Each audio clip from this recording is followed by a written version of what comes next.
Hello everyone and welcome back. So my people, this is the full interview that Nigeria Chief of Defense Staff Christopher Musa had on Aljazeera, where he responded claims of illegal procurement in military, and he addressed critical human rights abuse reports, which he said that Nigerian army are not killing innocent Nigerian citizens and Nigerian army are not corrupt. And he also accused internal countries of funding terrorism in Nigeria and hindering the sale of necessary equipment to help combat insecurity, which a lot of Nigerians have already praised him of how, he responded to all the questions, and a lot said that he lied when it comes to human rights abuse in Nigerian military as well as corruption. Just take a listen and hear everything that he said in this particular interview. The counter-insurgency, the government has claimed several times that the group has been, quote, technically defeated,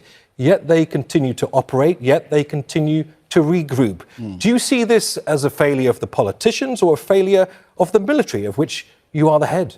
Not at all. I think it just shows how complicated asymmetric warfare is. It's not a one-off thing, unlike conventional warfare. So how do you measure success? You measure success when you start getting life back. IDPs returning back to camps, schools are reopening, markets are working, people can work. I think that's success for us.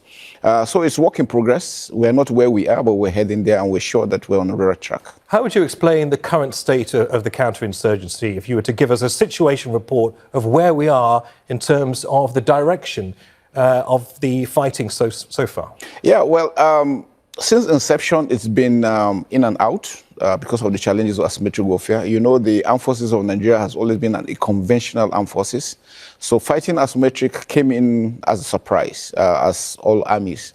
But we have woken up to the responsibilities, ensuring that asymmetric warfare needs all of society approach. It's not only military. It is having to do with the kinetic and the non-kinetic, working hand in hand to ensure that we succeed. And that's where we're going. So where we are now, we're a lot better than we used to be.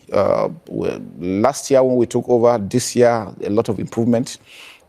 A lot of work still going on, and we'll continue to do that. You say you've woken up to the challenges, but it's taken 15 years to wake up. Why so long? Like I said, asymmetric warfare is the difficult kind of warfare. I think our advice to any country, don't allow it to start. It's difficult to eradicate because you're dealing with people that have a sense of belonging, believing what they're doing is right, ideology. You don't see it on their foreheads. You don't know who they are. And they're just like normal human beings. And because you have to respect human rights, you have to take up the laws of war, it makes it a bit more difficult because identifying who the enemy is unlike the conventional type. You see him, he's wearing a kind of, these ones are not. And they are your own people from within. We've been in Liberia, we've been in Sierra Leone, we've fought other countries, we've restored peace. And so it's always a surprise that we're still having it, but it shows you the difficulty. Most times when we have issues when to strike, they are embedded with civilians. So we have to call off the strike. Well, I want to ask you about that because you say what's made this challenging is that you have to stick to the laws of war. I want to question you on some of the ways in which this counterinsurgency has been fought, including accusations made by Human Rights Watch that says the Nigerian Air Force carried out what they describe as erroneous airstrikes on targets in Kaduna State, that's in the north of Nigeria, this September, killing 24 people, injuring many more. It follows what they say is an apparent catalogue of mishaps that have killed hundreds of civilians since 2017, including a strike on a religious celebration in Kaduna State that killed 85. Firstly, how do you explain these allegations of what appear, at least to Human Rights Watch, to be devastating failures on behalf of the Air Force? Well, I know that we all understand that we're human beings. We're bound to make mistakes, and they're just professional mistakes. Some things are beyond your control. We don't control the weather. We don't control the atmosphere. So even when you have it right, mistakes do come in. And when it happens, we take responsibilities and we make amends. Fighting a warfare for over 15 years and making how many? Human lives are lost. We're really very sorry about that. But then the war goes on and we have to stop because if you look at it, we're not the only ones. Not blaming anyone, but any country that is fighting a prolonged war, there are bound to be mistakes, but they are never deliberate, and we'll take ownership and we'll take correction. So that's what we're doing. What about justice, accountability, compensation? All correct. We have standing court martials for people who have committed offences, and then we make amends for the communities. Like the Tulumbiri community that had issues, the government stepped in. A lot of incentives have been put in place, measures have been put in place. We have also enhanced our training. We have suspended the commanders that were on ground. We've taken them responsibility for what they have done. And so the work is ongoing. Are all operational protocols being fulfilled accurately? Nigerian Armed Forces is a professional armed forces. We can attest to that everywhere we went to. We've done so well in other countries. We're doing the same thing in Nigeria. You've described what sounds almost like something resembling a purge of inadequate elements within the Nigerian armed forces. Has a purge gone? Has a purge been underway in recent years? Not purge per se. What we do is that whoever commits an offence faces the law, is being prosecuted. He will be investigated if found culpable. He faces the law. We have standing court martials in all our divisions. You do well, you are rewarded, and then you do badly, you face the law. So you're losing people, but what about recruitment? Are people attracted to the Nigerian armed forces? Are you able to fill battalions and ranks of soldiers? Yes, we're doing. Presently, as we speak, I was at Depot, Nigerian Army, where we train recruits. We just graduated about 5,800. For the officers corps at the Nigerian Defense Academy, we just graduated almost 800 officers, young officers, back into the system. So it's ongoing. And yearly, we have people going on retirement when it's their time to leave. So the armed forces is working well. We continue. Where we have a lot of challenges is because we don't produce the equipment that we use. And sometimes it's been a bit difficult getting equipment, even when we have the money. We'll talk about procurement in a minute, but I'm curious about something that you said a little bit earlier in our interview, that amongst many of the challenges are the fact that the enemy is embedded within communities. Correct. And they look like us, which leads to all sorts of complications when it comes to successfully mounting this counterinsurgency. Yeah. But according to some sources, abuses have been carried out by the military. Let me draw attention to the long list of allegations that have overshadowed your battle with Boko Haram and ISIL in West Africa. Many of those allegations were raised by Amnesty International that say at least 10,000 people, including children, have died in military detention, many of them innocent civilians who were fleeing Boko Haram, hoping for safety and security in the hands of the military, but instead experience alleged brutality at the hands of your forces. Did your military abuse Boko Haram survivors? Not at all. It's not in our character. We don't do such. It's not in our DNA to do such a thing. And, I've had this allegation severally. Just a reminder, I was a theater commander in the Northeast. I left there January 2023. There was this allegation by Reuters that on abortions. Initially, they said 13,000. Later on, they said 10,000. And I requested, then the Chief of Defense Staff, General Irabo, I requested that we invite Human Rights Committee to set up an independent investigating committee to investigate that allegation, because we're tired of these allegations. I mean, they come in, and the funny thing is that they always come in when we are succeeding. So the question is, why? What is the intent? So he got to human rights. An investigative team was commissioned. I testified, so many other officers. They were given unfettered freedom to go around. They investigated for 1 year, 6 months. I think just last month, they released the report. And guess what? Nothing of such, because we told them that whatever allegation anybody is saying about abortion, it's not us. Maybe it's another country they're thinking of, but not Nigeria. And so they came out. But the funny thing is that when they were reading the reports out, these other organizations refused to even show up. Just to remind our viewers, you're talking about the allegations for the first abortions, by the Reuters news agency. That was about 3 weeks ago. And then suddenly last week, Amnesty came out with 10,000. So I don't know what the joy is about 10,000 issues. Okay. It is not in our character. We don't do such. We will never, ever do such a thing. Understood. So you would allow Al Jazeera journalists, international investigators into, for instance, the Giwa barracks in the northeastern city of Maiduguri that has been allegedly holding children as young as 5 in hot, cramped conditions, not to mention allegations of beating, the sexual abuse of women and girls, where innocent civilians were meant to be in your care, treated this way? I mean, that's the big question Amnesty International raises. And they're prepared, sorry to interrupt, they're prepared to take you to the International Court of Justice to defend their views. Would you testify there? We're ready to go. We're not scared of anybody. And I can tell you, They have their own intent on why they are doing that. I think they just want to demoralize my troops. They want us to look bad, because I just can't understand why anybody will wake up and say that we're killing people when we're actually not doing the same. And guess what? Where the Giwa barracks you were talking about, we have all the humanitarian agencies working there. You have the UN working, local and international organizations are working. Are we saying they are complicit? There is nothing we're doing in the back. So if they don't say it, which means Amnesty International is equal, and Amnesty is equally there, so which means they're equally accusing all these other organizations of being complicit. So just to be clear, you would be prepared to go to the ICJ in The Hague and answer these accusations? We're not scared of anything because we don't have anything of such. I want to address allegations also of corruption in the defence sector, because Transparency International says corruption has resulted in the wasting of billions of dollars worth of public funds through corrupt defence procurement. You said yourself, procurement's an issue for the Nigerian military. Is the Nigerian armed forces corrupt? We're not. We're just a few good guys trying to do some job, but seems some people are just hell-bent on making sure that we don't succeed. We don't produce the equipment we need. It takes two to tangle. So if they're saying there's corruption, which means those producing the equipment are equally corrupt, because it takes somebody to give and somebody to collect. So which means those ones having these weapons are equally guilty. We don't do such. We have a procurement procedure which is being followed. And to also state that even with our monies at times, we find it difficult getting equipment. And the question is why? One of the reasons why this insurgency has been for this long is because we have been denied access to equipment. Even when we have our monies to get to, it's difficult. Why have you been denied access to equipment? Well, I really don't understand. It's a question that we keep on asking, why are we being denied? So this is a political decision you're suggesting? Political decision.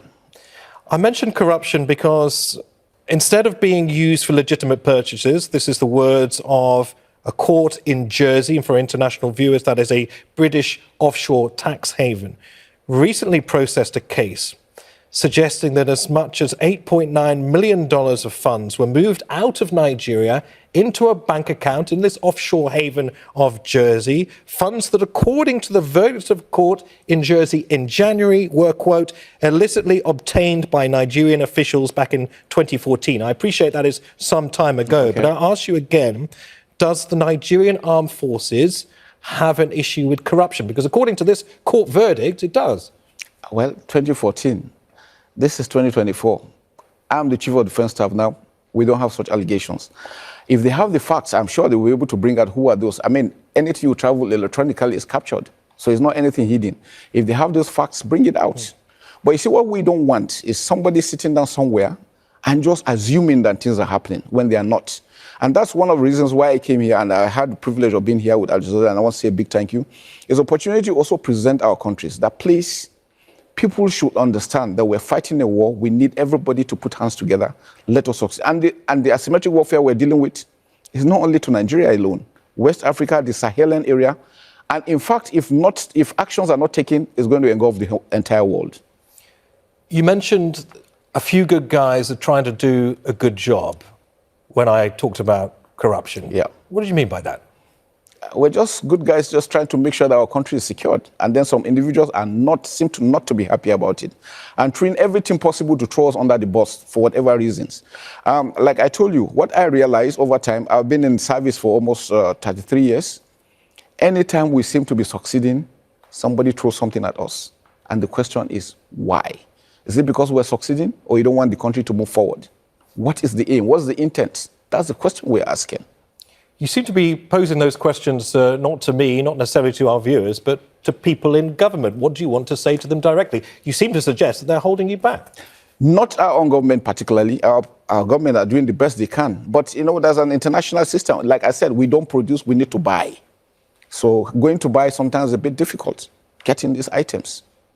And who are your security partners in the region? Am I right in thinking Nigeria does not have any foreign bases on its soil? Not at all. We do not encourage any foreign base. We have the capacity to secure our country, to secure the sub-region, and to assist Africa. We have that capacity. All we need is to continue to do joint training, which we do, get equipment that we need to help us project these wars. If you're playing this almighty game of catch-up to deal with a type of warfare that you have never dealt with before, asymmetric warfare on this scale, you most certainly need partners.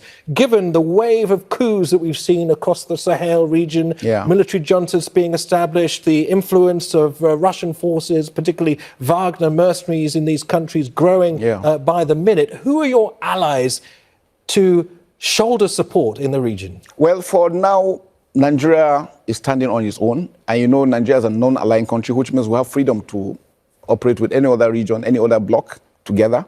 And what we are doing is that we're still conducting this for training. For training purposes, we have our officers and soldiers trained in all over the countries. All our friendly partners, we are together with them, we're working. All we're saying is that we don't need anybody, any boots on ground. We continue with our joint training, we'll continue with our joint courses. All we need is the ability to get these equipments that will be able to, and I will show you that we can secure our own area. Why are you so resistant to boots on the ground from friendly nations? Because it creates more problems. In what way? In what way? I mean, you imagine you bring country X into your country. The next thing is, you know, most of the other terrorists will also want to come because they have grounds against them. We don't want Nigeria or Africa or West Africa to be turned into a proxy war, because that's what will be the next thing. Once you allow one comes in, the other one goes the other way. And before you know it, there's conflict. We want West Africa to be peaceful. What about international forces outside West Africa, outside Africa?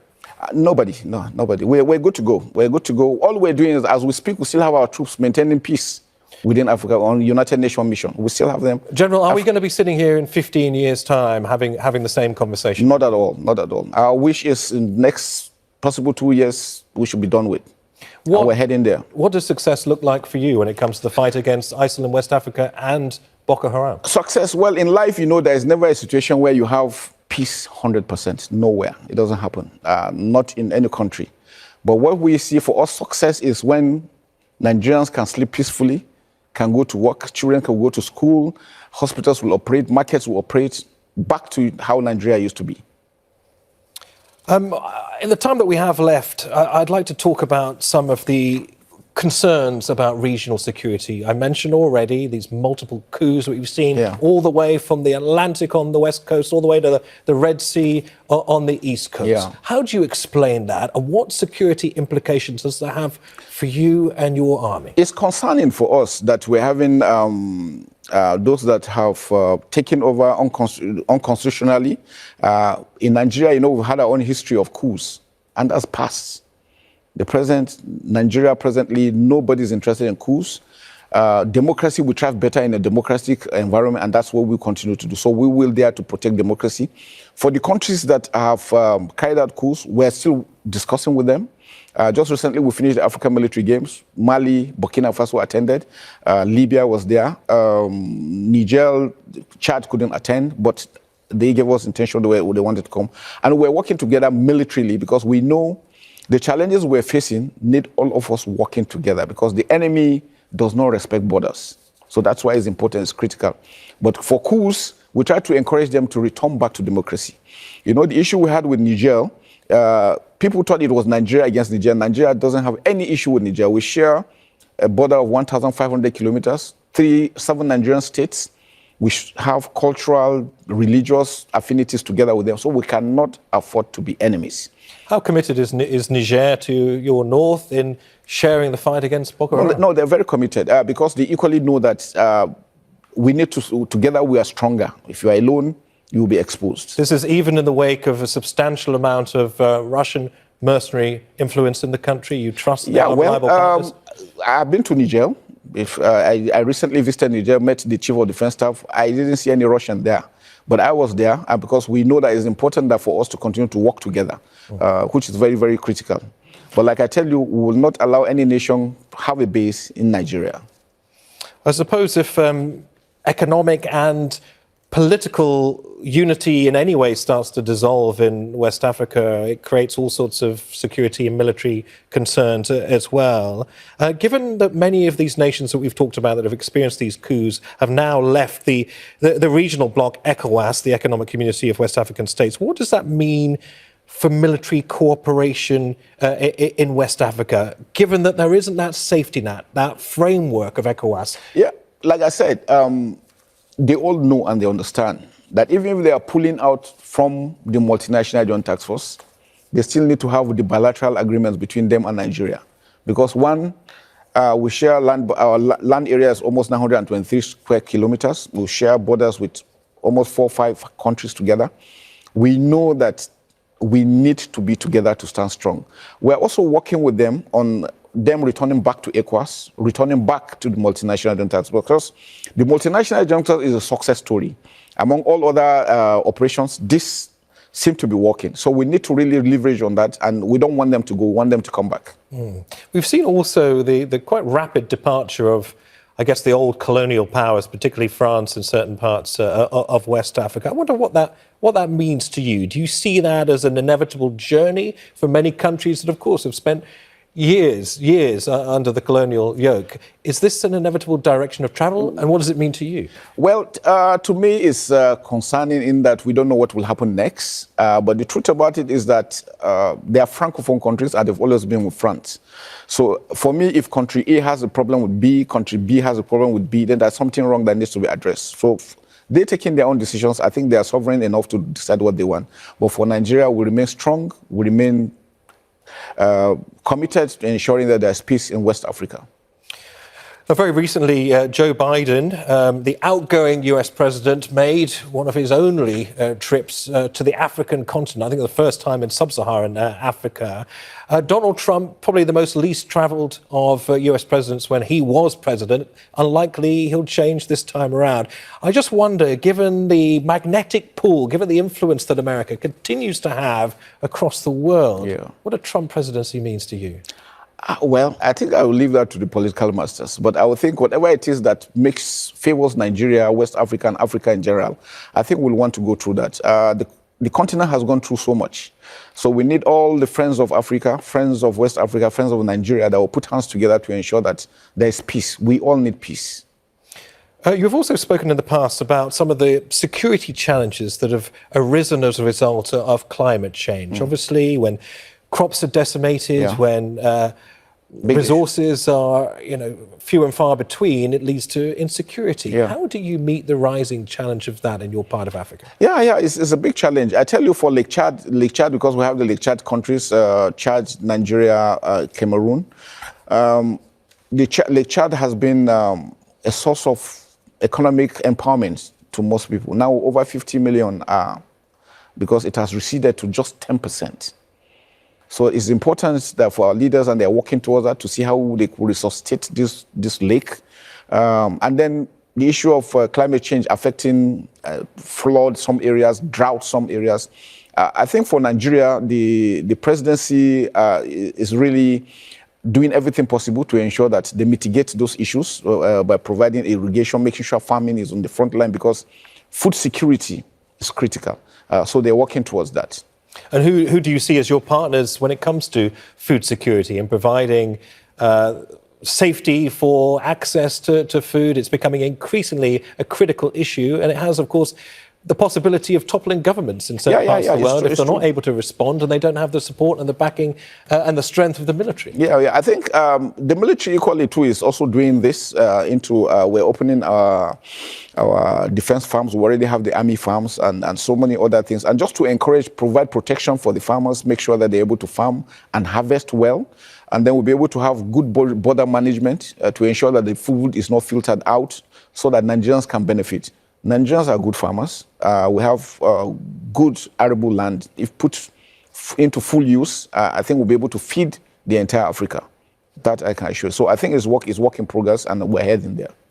Given everything that we've talked about as we come towards the end of this discussion, these allegations of mismanagement, of corruption, of mishaps carried out by the Air Force, I wonder, in your mind, whether any of this may have strengthened your enemy. We've talked about a period of 15 long years here. We've talked about playing an almighty game of catch-up. But in the meantime, we've seen Boko Haram regroup and regroup and regroup.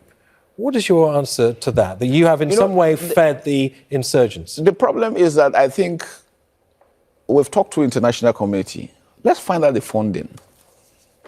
When they started surrendering, by the time we left, so as we speak, we have over 120,000 that have surrendered.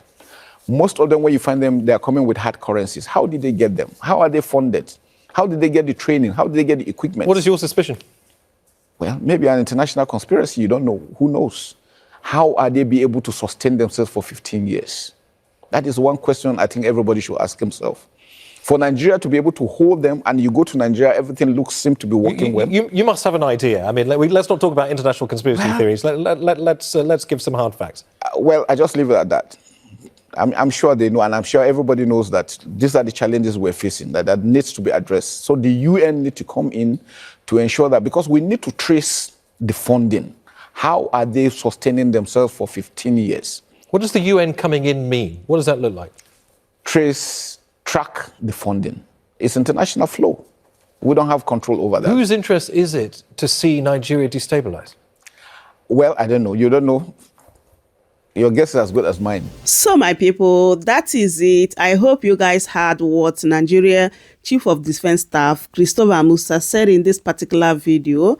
He responded very intelligently, but I am kind of concerned when he said that Nigeria army are not corrupt and they are not killing innocent citizens. Is that true? Is he telling the truth? Which I would love you guys to leave your thoughts in the comment section. What do you think about everything that he said in this particular video? Please don't forget to subscribe if today is your first time. Share the video to your friends and family, and also give this video a thumbs up. Thank you so much for doing so. I will see you guys in my next update. Goodbye for now. Welcome to Amnesty News TV.